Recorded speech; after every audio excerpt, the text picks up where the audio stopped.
But we'll start with Manchester United. Another day to forget for Ruben Amorim as the holders were knocked out of the FA Cup by Fulham on penalties. Victor Lindelof and Joshua Zirkzee missed decisive spot kicks with Fulham through to face Crystal Palace in the quarter-finals. We started quite well with good possession, controlling the game, but we cannot maintain that for all the game. Sometimes we drop the line to feel more comfortable, trying to use the transitions. I think during the game we create the best chances. Sometimes we didn't control the game with the ball. But in the end, with the penalties can happen for both sides, and today was not our day. It's always hard because you always have the cups when the league is not going in the right direction. But we need to focus on the big goal, is that improving the team, to trying to imagine how we are going to improve the team, not just in this moment, in this season, for the next season. So we have to think not just in the moment, but also in the future.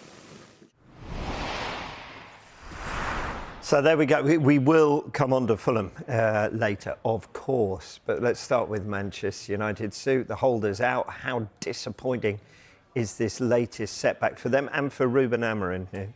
Yeah, it is, and it's not very nice to go out on penalties, and it was a game that I suppose could have gone either way. It was quite scrappy at times. You know, both teams sort of losing the ball at times. Manchester United looking disjointed in and out of possession, which is something that I think we've said for large parts of the season.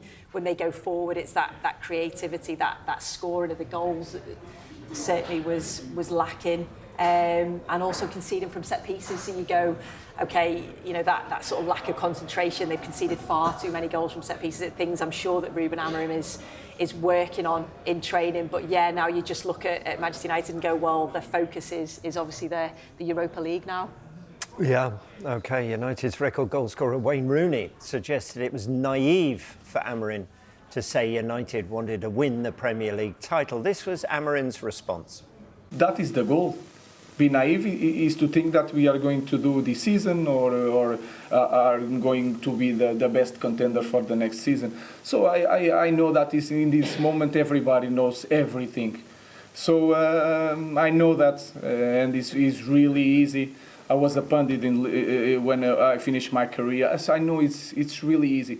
Our goal is to win the Premier League. Maybe it's not with me, but our goal as a club, the board, is winning the Premier League like we did in the past with all the great glories and the legends of this club. And we want to do better, and we know that we are in the difficult moment, and I'm not naive. That's why I'm here coaching at 40 years old, the Manchester United. OK, this is going to be fun because I can see both sides of this. Yeah. So whatever you say, I'll say the opposite. Yeah. Was it naive to say that? You've got to set a standard within a football club, and United have been incredibly successful over the last 20 years or so, but not in recent years. So what he's basically saying is we want to get back to the top of our game. So there has to be an ambition to be at the top of the to be at the top of the table. There's a naivety to it to think that you can do it very quickly. But he hasn't really said that. He just said we want to win the Premier League. So I think it's worse if a manager comes in and says, we're going to survive. We're going to find a way to get to where we need to go. You've got to set a benchmark, and the benchmark's to win the Premier League. If there's no aspirations to do that as a football club, then it's very difficult. But I do get it from Wayne Rooney's point of view, is that the big thing is that there's no time frame on it, and that's the side of it where Amorim gets away with it, where he just says, well, I didn't say it was going to be this year or next year. It's that's the ambition to get us back to where we want to be as a football club. So I totally understand that. Yeah. See, he's answered both sides there, so I can't have a... Back, can you? Oh, that was cleverly done, Stephen Warnock.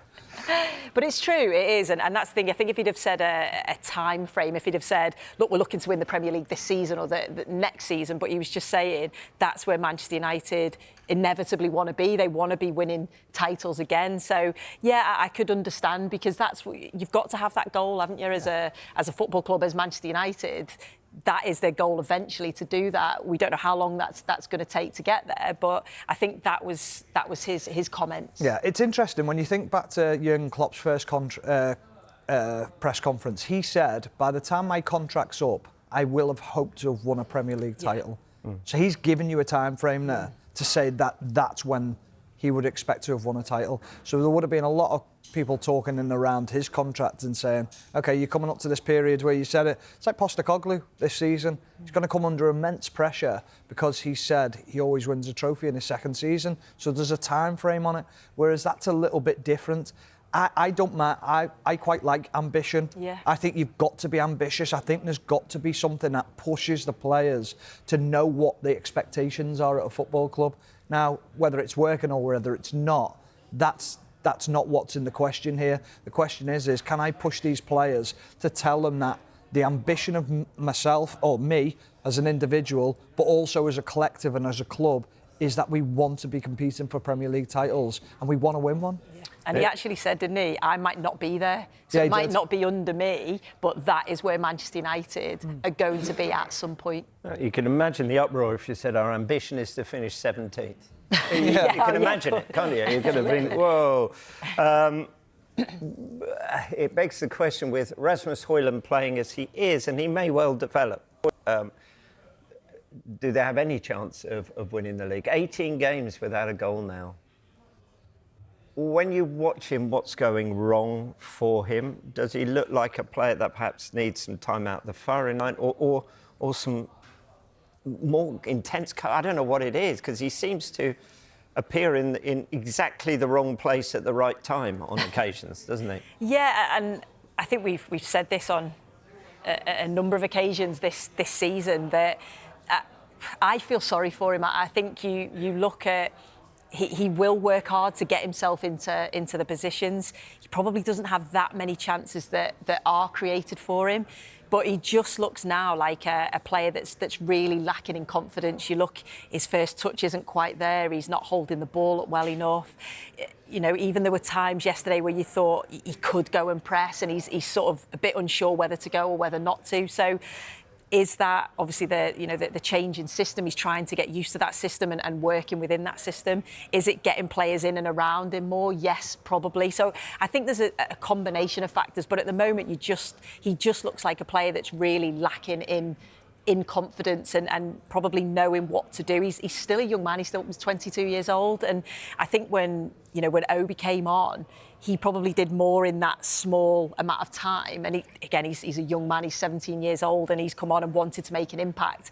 And he showed that impact. He showed that sort of bravery of running in beyond. He was fighting for challenges. So you just wonder, is it an opportunity now for maybe to take Højlund out, just to take that pressure off him for a little bit, to come back in fresher, work with the coaching staff, and give Obi an opportunity? Yeah, no shots in 16 games. Whoa, from a player who's nominally your centre forward.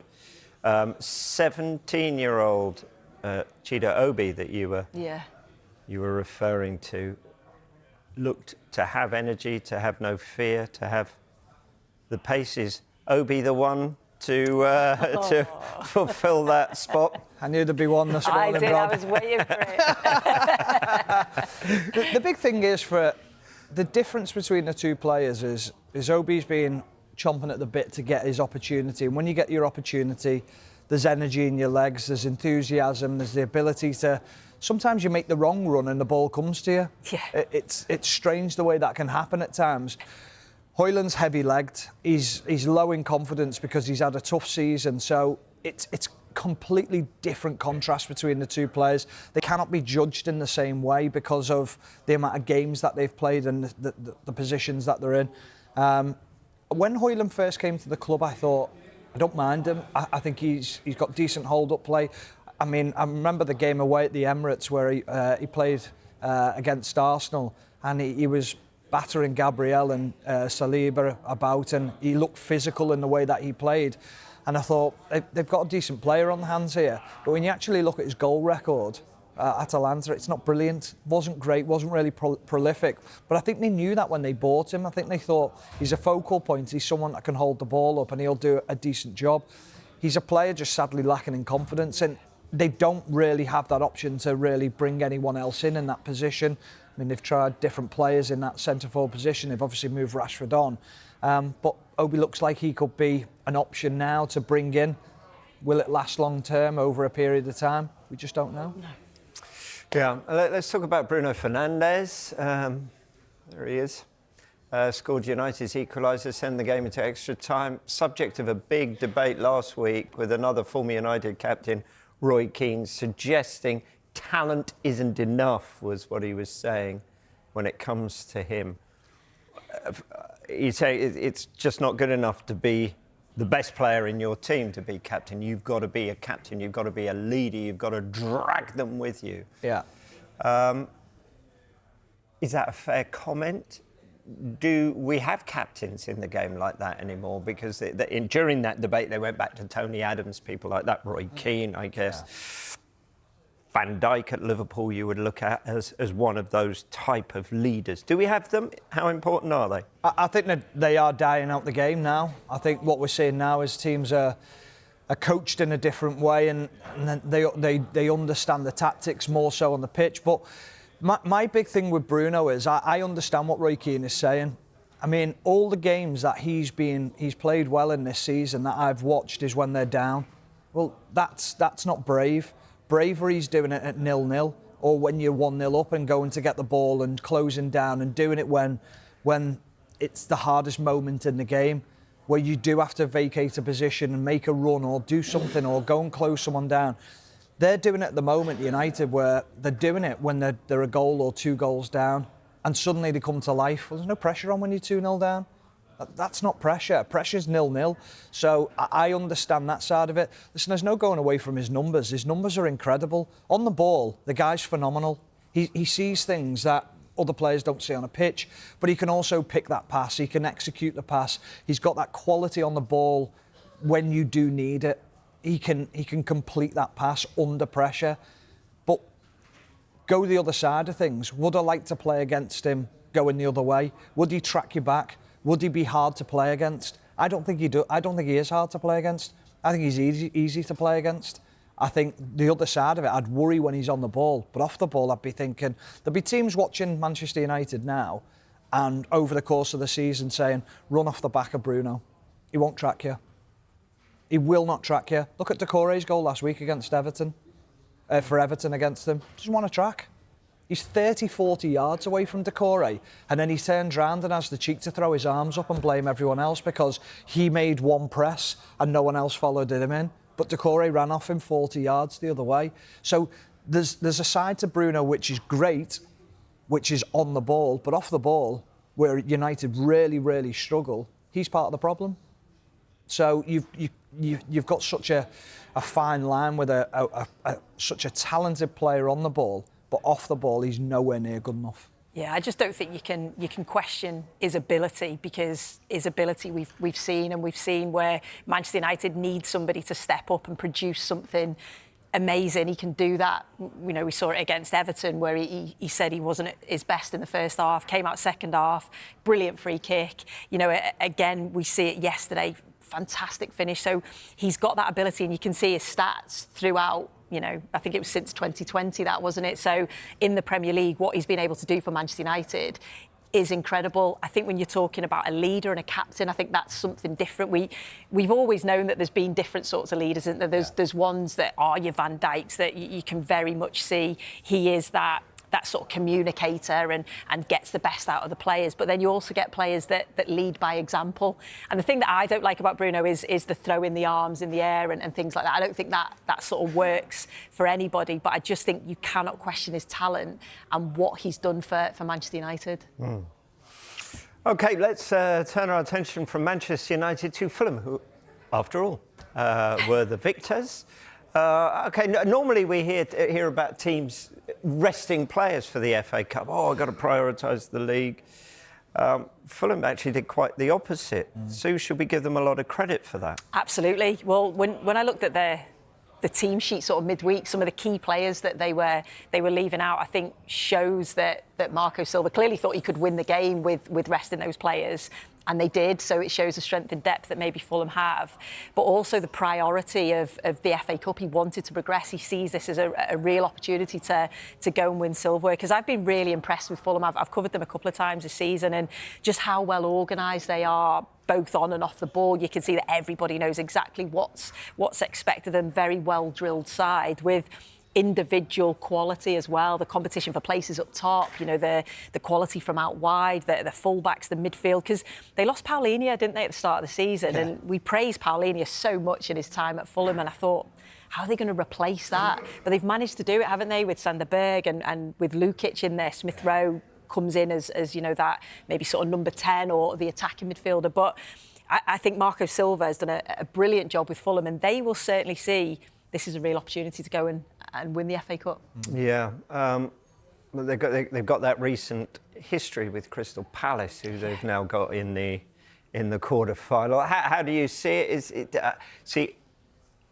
I hate to acknowledge this, but I can remember the 1975 FA Cup final. Fulham took on West Ham. Mervyn Day in goal for the Hammers. Bobby Moore in that team. Oh, it was just fantastic. But anyway, enough of that. Yeah, sorry, I've gone completely off on a tangent. That's okay. Thinking about that. But there is that. Palace went to Fulham just a matter of days ago, didn't they? Managed to turn them over there. Is it going to be a tight one, this one? It will be a tight game, and I don't think many people want to play Crystal Palace at the moment with the form that they're in, with the that they've now found, or the players that have come in over the summer have understood the system. They've started to work it out. Now they're starting to reap the rewards of it. Mateta's back, obviously playing well, and we hope he's back to full fitness for that game after the injury at the weekend. But there's a real danger with Crystal Palace in the way that they play. I actually thought Fulham were poor at the weekend against United. That was one of the worst games they played. But what they did was they stayed within the game. They managed to still cause problems, which is a testament to Marco Silva and this team, because probably in the past they'd have lost that game where they've been on top and they've done well in large periods, but then there would have been a lapse in concentration somewhere and they'd have probably sunk a little bit. But that shows the resilience that they've got, and they're going to need that resilience against Crystal Palace. I think that'll be a really good game, I do, because I love both managers. I think both managers, for what they've done and how there's both styles of play and how they go about their work, I think it's great. Yeah. Mallory in that team, Fulham that day. Alan Taylor got both goals. Oh, Frank Lampard Senior, Billy Bonds. Wow. Playing for West. Oh, wow. I'm sure Mervyn Day went up with a bottle of milk at the end when the trophies. Maybe I made that up.